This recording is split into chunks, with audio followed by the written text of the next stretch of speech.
Boa noite, sejam todos bem-vindos ao estudo do Evangelho segundo o Espiritismo, promovido pelo Centro Espírita Semente Cristã. Nós saudamos aqui a todos os nossos amigos que nos acompanham nesse momento pelo Facebook, pelo YouTube, logo mais pelo Instagram, e queremos desejar a todos uma boa noite. Vamos inicialmente fazer uma rápida prece para que a gente possa se preparar para esse momento em que estaremos aqui comentando o Evangelho de Jesus. Então, peçamos a Deus nesse momento, nosso Pai de infinita bondade e misericórdia, as bênçãos do que necessitamos para mais início dessa atividade da noite, que possamos, mediante a assistência dos benfeitores espirituais, vinculados à nossa Casa Espírita Semente Cristã, e vinculados a nós, em especial, desenvolver esse tema de uma forma esclarecedora, confortadora, consoladora, como é a doutrina espírita. Que a espiritualidade amiga possa nos inspirar e estar conosco nesse momento, e que todos os que nos acompanham sejam envolvidos nessa energia de paz e harmonia que o Evangelho nos traz. Em nome do nosso Mestre amado Jesus, nós vamos iniciar o nosso estudo do Evangelho. Muito bem. Às 18 horas de sexta-feira é o horário do nosso trabalho de estudo do Evangelho, mas aqueles que não puderem acompanhar nesse momento terão a oportunidade de acessarem, porque vão ficar gravados no YouTube, no Facebook e no Instagram. Então, nós vamos começar o nosso estudo de hoje, que é dando sequência ao capítulo 8, Bem-aventurados os que têm puro coração, os itens 5 a 7, que trata do pecado por pensamentos e adultério. Então, nós não vamos aqui, no estudo de hoje, utilizar apenas o livro do Evangelho. Nós escolhemos duas obras, das quais pensamos algumas informações, para enriquecer a nossa fala, porque esse tema ele exige também um pouco que a gente compreenda um pouco o momento das situações que ocorreram, em que Jesus vai nos falar, e nós vamos buscar apoio na obra O Segredo das Bem-aventuranças, do José Lázaro Gobert, e Vida e Sexo, de Emmanuel, para a gente ter mais entendimento dessa fala de Jesus. Então, iniciando no Evangelho, nós temos: aprendeste que foi dito aos antigos, não cometereis adultério. Eu, porém, vos digo que aquele que houver olhado uma mulher com mau desejo para com ela, já em seu coração cometeu adultério com ela. Esse ensinamento de Jesus está em Mateus, no capítulo 5, versículo 27 e 28.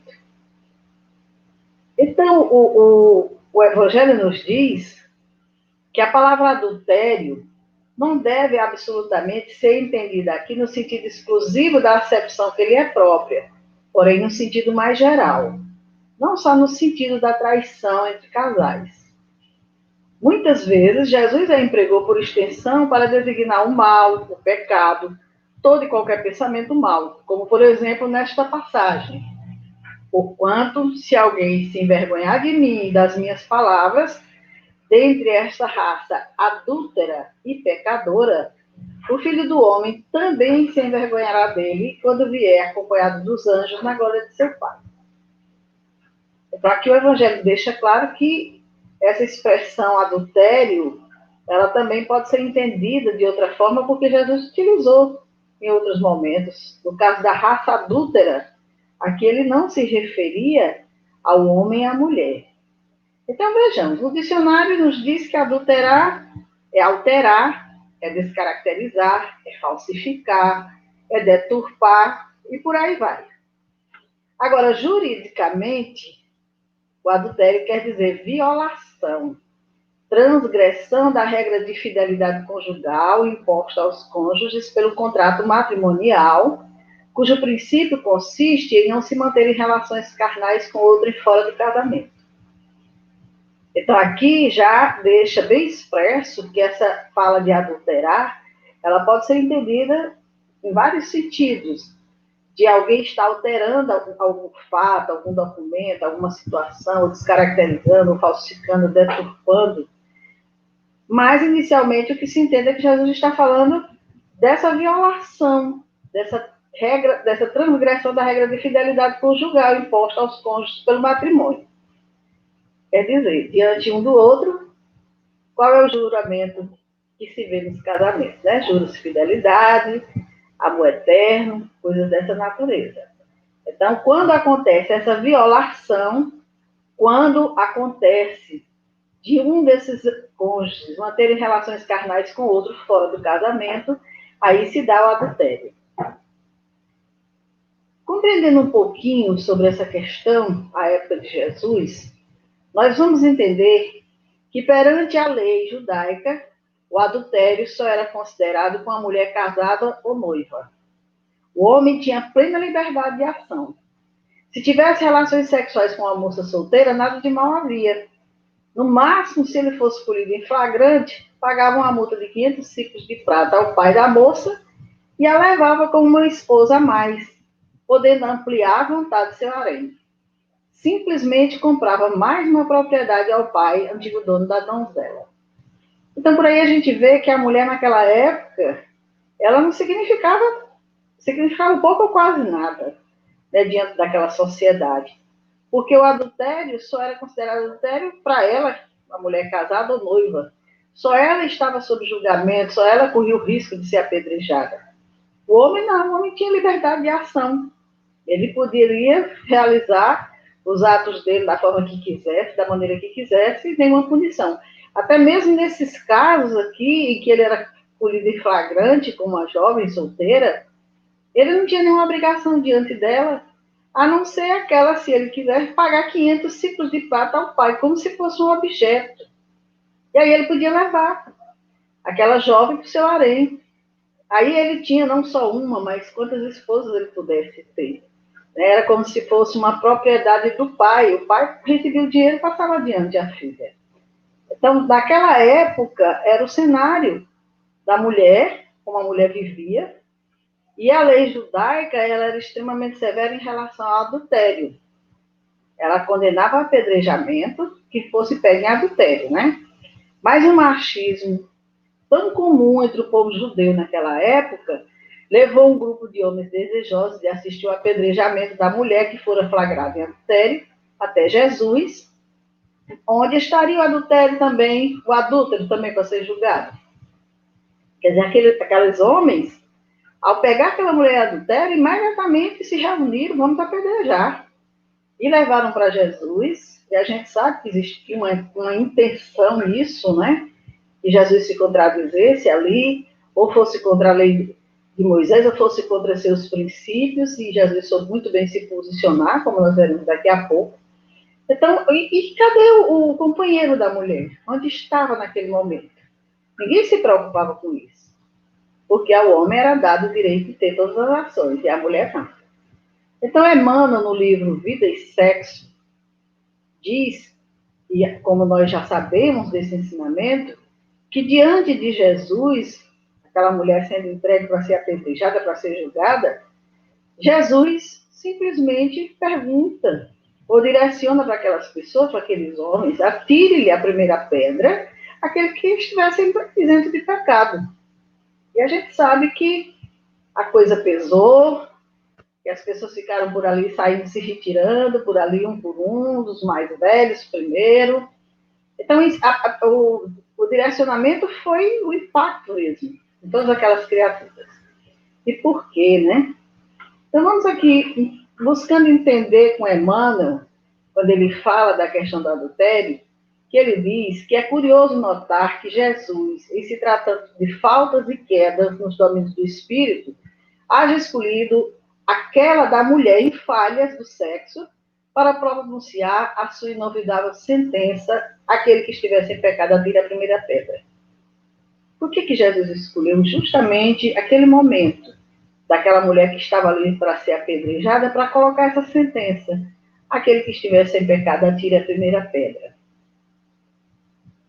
E aí ele diz que no rol das defecções, deserções, fraquezas e delitos do mundo, os problemas afetivos se mostram de tal modo encravados no ser humano que pessoa nenhuma da Terra pode ter escapado deles. E no cardume das existências consecutivas aos chamados erros do amor. Jesus sabia que todas aquelas criaturas já tinham transitado aquelas estradas do amor, do desequilíbrio, até mesmo do adultério. E ali ele fazia um chamado justamente para aquelas criaturas naquele momento, aquele que está sem pecado, atira a primeira pedra. Ou seja, aquele que nunca praticou adultério, atire a primeira pedra. E todos que ali estavam tinham consciência de que, na realidade, eles tinham ações semelhantes, embora a lei deixasse que eles passassem aí ilesos, né? Então, é como o Emmanuel nos diz que todos nós já vivenciamos esses erros do amor, ou muitas e muitas vidas passadas. E nos diz, penetre cada um de nós os recessos da própria alma, e se consegue apresentar comportamento irrepreensível no imediatismo da vida prática, quando os dias correm, indague-se com sinceridade quanto às próprias tendências. Então, que a gente penetre os recessos da nossa alma para saber quem na realidade nós somos, quais são, com verdade, as tendências que existem em nós. Porque nessa vida eu posso estar realmente com esse comportamento irrepreensível. Eu posso não cometer atos dessa natureza. Mas quais são as minhas tendências? O que eu guardo em mim? O que eu trago em mim? O que me vem de vez em quando? Qual é a luta que eu tenho comigo para me conter, para não deixar que fatos dessa natureza aconteçam na minha vida? Tudo isso caracterizando vivências do passado. Se eu tenho essa luta em mim, é porque eu já vivenciei fatos dessa natureza. E nesse momento eu escolhi ter um comportamento irrepreensível. Mas isso não quer dizer que eu sempre fui irrepreensível. E é bom a gente observar mesmo as nossas tendências, porque essas tendências falam tão forte que muitas vezes até sonhos vêm até nós. De situações que a gente acorda pensando, meu Deus, que sonho louco foi esse? Como é que eu tive esse sonho? Que história é essa? Vivências, lembranças que o espírito traz em si. E continuando, ele diz: quem não haja varado transes difíceis nas áreas do coração, no período da reencarnação em que se encontre, investigue as próprias inclinações e anseios no campo íntimo, e em sã consciência verificará que não se acha ausente do emaranhado dos conflitos que remanescem do acervo de lutas sexuais da humanidade. O sexo está presente em nossas vidas desde sempre. Desde sempre nós convivemos com essa vida sexual em várias encarnações. Estamos aprendendo a lidar com ele. Já vivenciamos situações de quedas, de erros, de delitos em função do sexo. Então, essas lutas sexuais da humanidade, elas não são de agora, são de muito tempo. Esses espíritos que estão falindo nessa situação não estão falindo por hoje. Existe toda uma história, toda uma trajetória de vida do espírito que faz com que ele continue ainda naquele hábito, naquele vício, naquela situação. Desses embates multimilenários, restam ainda por feridas sangrentas no organismo da coletividade o adultério, que de futuro será caracterizado na patologia das doenças da alma, extinguindo-se por fim com remédio adequado. Então, Emmanuel diz que o adultério é uma doença da alma, que desde milênios a criatura vem trazendo essa ferida sangrenta às criaturas. E essa questão que vem se repetindo ao longo das vivências, esses desequilíbrios, esses desregramentos, são doenças da alma, e vão se extinguir com remédio adequado. E ele diz, o adultério ainda permanece na terra por instrumento de prova e expiação, destinado naturalmente a desaparecer na equação dos direitos do homem e da mulher, que se harmonizarão pelo mesmo peso na balança do progresso e da vida. Então, veja bem, quantas situações a mulher não viveu no passado, aonde ela foi induzida, entregue dessa forma, e hoje é um ser adoecido, doente da alma, desequilibrado, ou mesmo homem também. que se entrega a esses desregramentos. E isso só vai desaparecer da Terra, como Emmanuel nos diz, quando houver essa equação dos direitos do homem e da mulher. Quando o homem e a mulher forem respeitados em igualdade de condições, a eles couber os mesmos direitos e os mesmos deveres. Aí, no peso da balança do progresso e da vida, as coisas vão se equilibrar e o ser humano não vai mais precisar. Mas essa questão de estarem aí pessoas passando por expiações e provas, quer dizer, pessoas vivenciando esses dramas de traição, de adultério, dessas situações, tem muito espírito aí que está ainda trazendo esse desregramento e provando que não aprendeu nada, porque está repetindo tudo. Na prova que traz, nas provações que traz, comete os mesmos deslizes. E aqueles que sofrem essas ações muitas vezes estão em expiação, porque em momentos passados causaram situações de desconforto, de desconfiança, de desrespeito, e agora estão diante desses seres sofrendo as agressões e as ações que praticaram no passado. Daí estarem muitos em provas e muitos em expiação.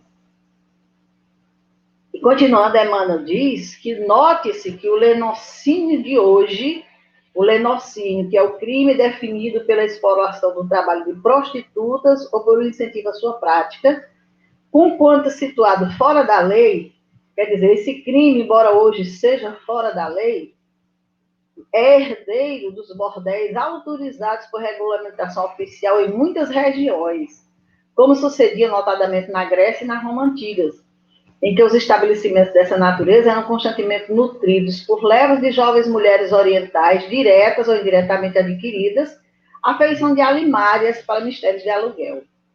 Então, as mulheres eram vendidas, eram alugadas nesse ambiente de prostituição, e isso era totalmente normal, era autorizado. E essas criaturas, elas trazem seus dramas, elas trazem seus traumas, elas trazem as doenças impressas em suas almas, muitas delas viciadas nessa condição, e aqui chegam e não conseguem ter equilíbrio de vida, não conseguem se entregar a uma só pessoa, confiar numa só pessoa, porque ela não foi de maneira nenhuma respeitada, e nessa condição, muitas vezes, o ser ainda se encontra. Então, se hoje isso é proibido, mas no passado isso aí foi... E esses espíritos, eles não se educam assim de uma hora para outra, não. Precisam muitas vivências. Daí nós ainda estamos tendo quadro dessa natureza aqui na Terra. Porque, apesar das conquistas que a mulher já traz em si nos dias de hoje, mas ainda existe muita dor, muita mágoa, muito sofrimento, muita sequela na alma dessas criaturas.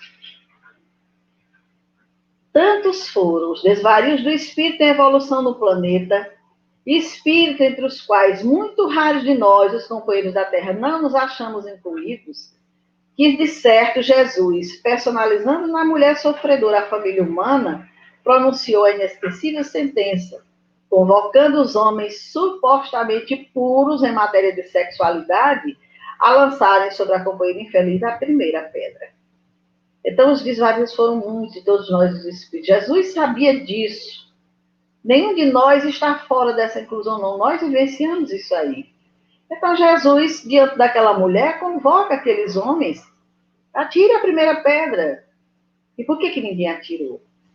Porque na consciência, a consciência de cada um falou que, sim, eu já pequei, ou eu peco nesse sentido.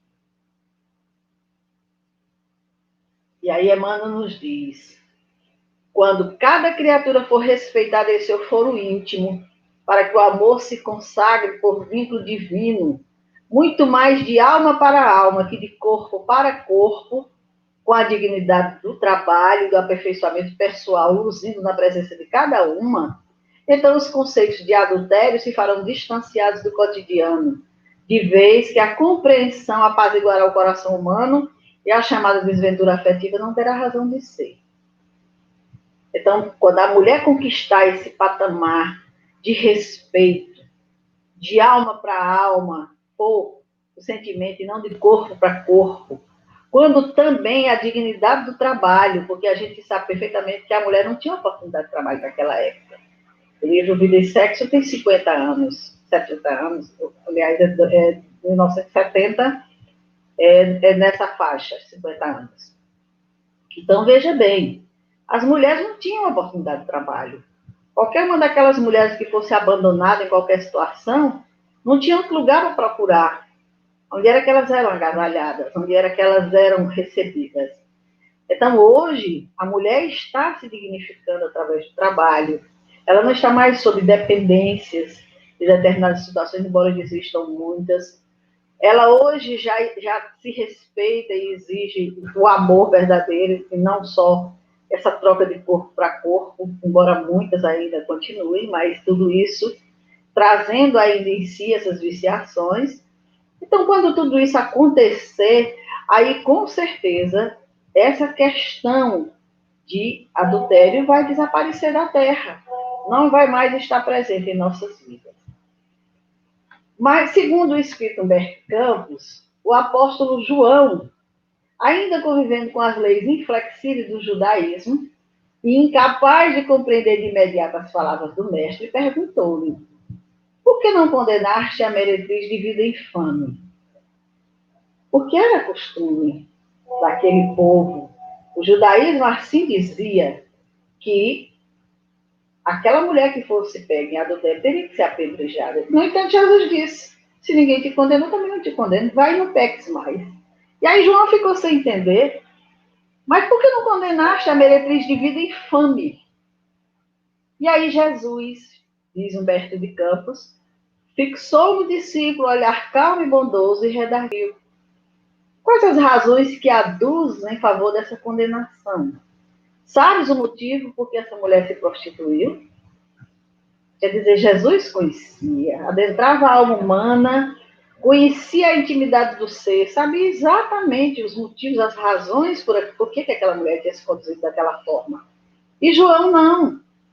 João só estava apegado à lei. O que a lei dizia, porque não cumpria a lei. E aí Jesus pergunta, quais as razões que aduzem em favor dessa condenação? O que você tem a me dizer que me convence que ela deve ser condenada? Você sabe qual o motivo por que ela se prostituiu? Nenhum de nós sabe quando acontece com quem quer que seja. Nenhum de nós sabe. Daí a gente não deve julgar nada nem a ninguém em qualquer situação. Terás sofrido alguma vez a dureza das vicissitudes que ela atravessou em sua vida? Você já passou pelo que ela passou? Sofreu o que ela já sofreu? Para que tenha acontecido esse fato na vida dela? E aí Jesus diz para João: ignoras o vulto das necessidades e das tentações que a fizeram sucumbir a meio do caminho. Não sabes quantas vezes tem sido ela objeto do escárnio dos pais, dos filhos e dos irmãos das mulheres mais felizes. Não seria justo agravar os padecimentos infernais da consciência pesarosa e sem rumo. Então, as tentações, o que é uma tentação? Gente, muitas vezes a gente não consegue resistir à tentação de comer um chocolate. A gente não consegue resistir à tentação de, diante de uma comida, diante de algo que a gente está vendo ali para comprar e tudo mais. Imagina essa criatura sendo tentada nos sentimentos, na situação em que ela se encontrava. Então Jesus diz: João, você ignora o vulto das necessidades e da tentação que a fizeram sucumbir a meio do caminho. Se era uma alma que já vivenciou experiências nesse campo, estava sendo ali chamada a refazer aquela estrada, a fazer tudo novamente, nós não temos ideia quando a gente não consegue, de maneira nenhuma, se conter. Por que a gente está agindo dessa forma? Porque já é um ato em nossa vida. Porque nós já temos experiência com aquela convivência. E o Espírito Amélia Rodrigues, em um livro Pelos Caminhos de Jesus, pela psicografia de Divaldo Franco, conta que naquela mesma noite a mulher procurou o mestre e abriu seu coração, relatando-lhe suas fraquezas, o abandono do marido, que se entregara às noitadas junto dos amigos, e da tentação que não fora capaz de suportar. Reconhecia que nada desculpava sua atitude, porque ele notava arrependimento. Então ela entendia e sofria com isso, porque ela não conseguiu resistir à tentação, de maneira nenhuma. Tudo em função do abandono que sofria também. Então a responsabilidade aí Não é nem dos dois que foram pegos em adultério, é dos três, o que também contribuiu com a atitude. Então, dentro desse ensinamento que Jesus nos traz sobre não cometereis adultério, ele também nos diz: eu, porém, vos digo que aquele que houver olhado uma mulher com mau desejo para com ela, já em seu coração cometeu adultério com ela. Então, veja como é a situação. Olhei com desejo para uma mulher, para um homem também, porque aqui nós já estamos num momento em que as mulheres também assediam, né? E nesse momento, se eu olho com mau desejo, eu já estou cometendo adultério. Porque o mau desejo está um passo da prática. Muitas vezes não acontece por falta de oportunidade. Então, Jesus diz, no Evangelho, os Espíritos nos dizem que a verdadeira pureza não está somente nos atos, está também no pensamento, porquanto aquele que tem puro coração nem sequer pensa no mal. Foi o que Jesus quis dizer. Ele condena o pecado mesmo em pensamento, porque é sinal de impureza. Muitas vezes a gente condena a atitude de uma pessoa, mas no pensamento a gente desejaria ter feito o mesmo. E aí a gente acha que não está também errando tanto quanto aquela pessoa no pensamento. E aí a pergunta que os espíritos fazem, que foi feita no Evangelho. Esse princípio suscita naturalmente a seguinte questão: sofrem-se as consequências de um pensamento mau, embora nenhum efeito produza? Quer dizer, eu sofro as consequências de um pensamento que eu tive, mas que não se realizou? Cumpre-se, faça aqui uma importante distinção.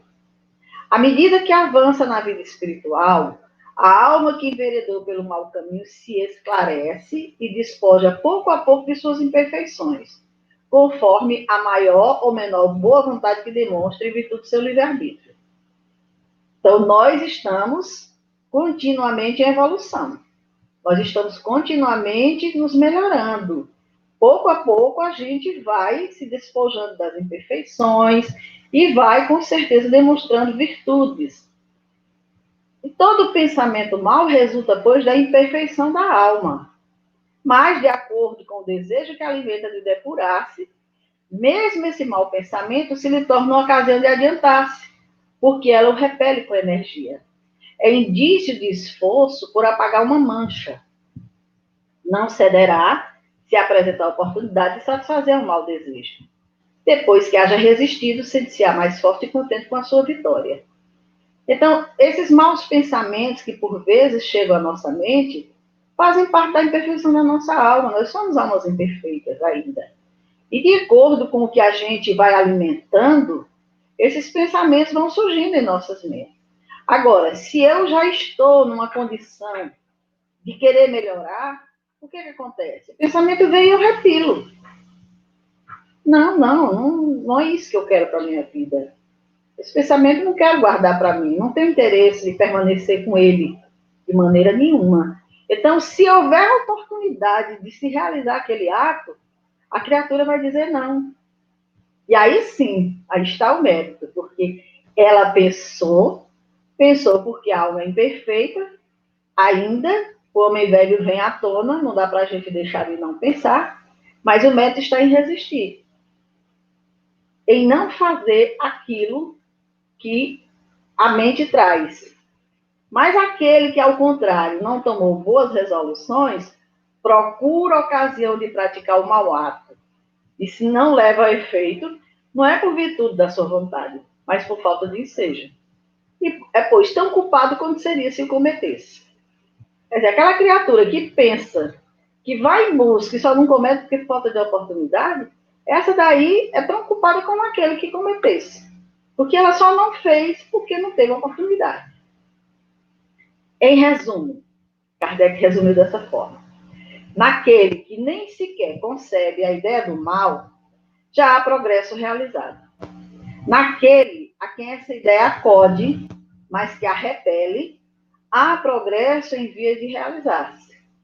Naquele, finalmente, que pensa no mal e nesse pensamento se compraz, o mal ainda existe na plenitude da sua força. O trabalho está feito. Ou seja, naquele que não pensa no mal, o trabalho está feito. Naquele que pensa, mas resiste, está por fazer-se. Deus é justo, leva em conta essas gradações da responsabilidade dos atos e dos pensamentos do homem.